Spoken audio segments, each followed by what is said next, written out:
into tangible local impact, reaching the most vulnerable with food aid, health screenings, and emotional support. Glory Aremo has details.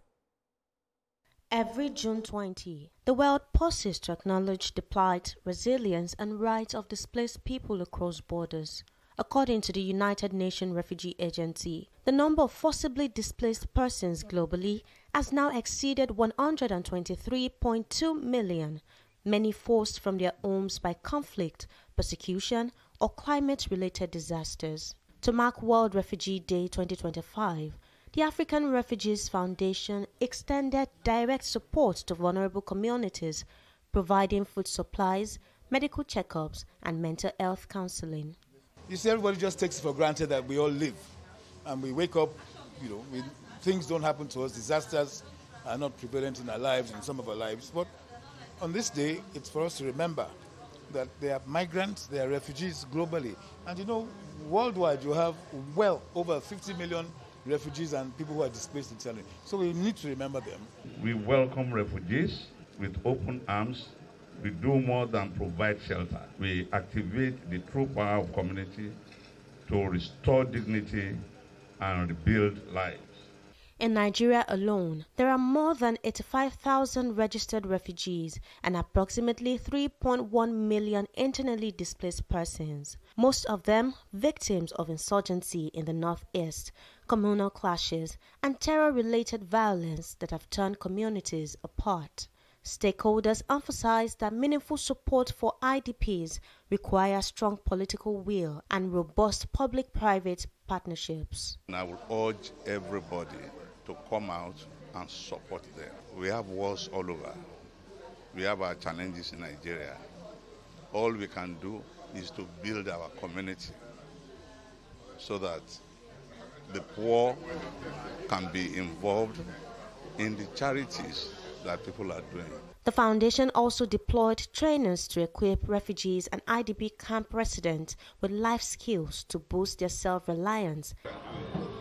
Tributes were paid to the late founder of IREF, Ambassador Olusegun Olushola. Stakeholders say his legacy endures in the foundation's mission that every act of support for displaced persons makes a difference. Glory Aremu, TVC News, Lagos. Nigeria Country Representative for the UNHCR, Arjun Jain, joins me live for more on the World Refugee Day. Good to have you join us at this time. 85,000 registered refugees and approximately 3.1 million IDPs in Nigeria. Why do these numbers continue to rise?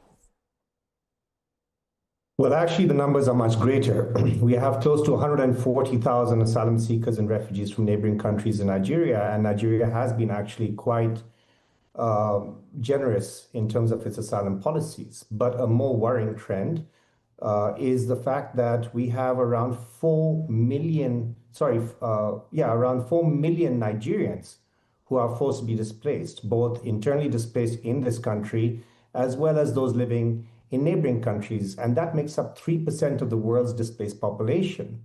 And that number continues to grow. We've seen recently the violence in Benue. We're seeing that the situation in Borno, while has improved, is now facing a few more threats. We've seen the Northwest also being attacked by bandits, and that's displacing a large number of people.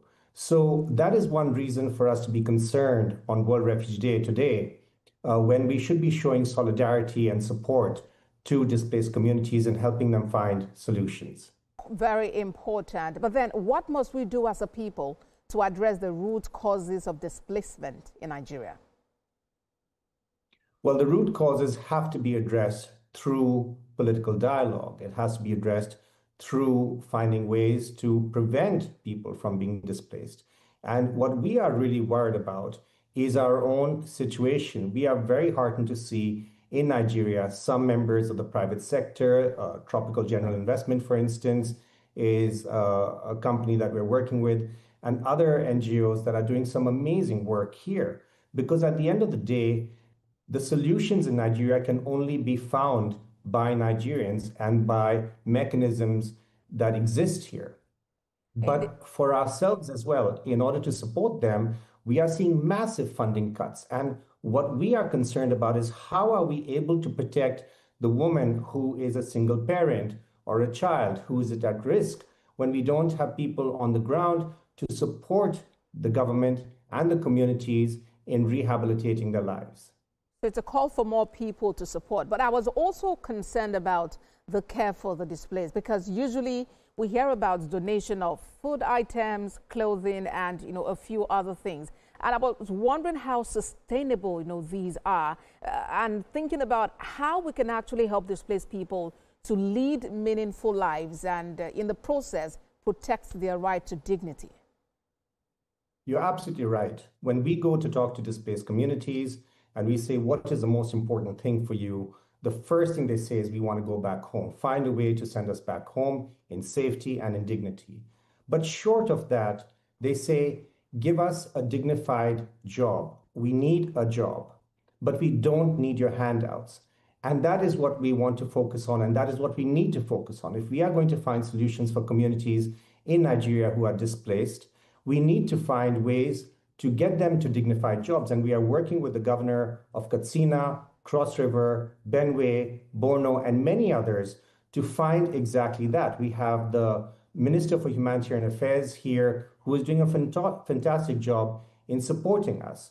But that is the only sustainable approach that we need to find, because that's exactly what the communities are asking us. Let's not forget here that when people are displaced, their productivity decreases, and we need to get them back on track. It is having a huge impact on the Nigerian economy that these communities do not have a means of livelihood today. Nigeria Country Representative for the UNHCR, Arjun Jain, thank you for talking to us on TVC News at 7. Thank you so much.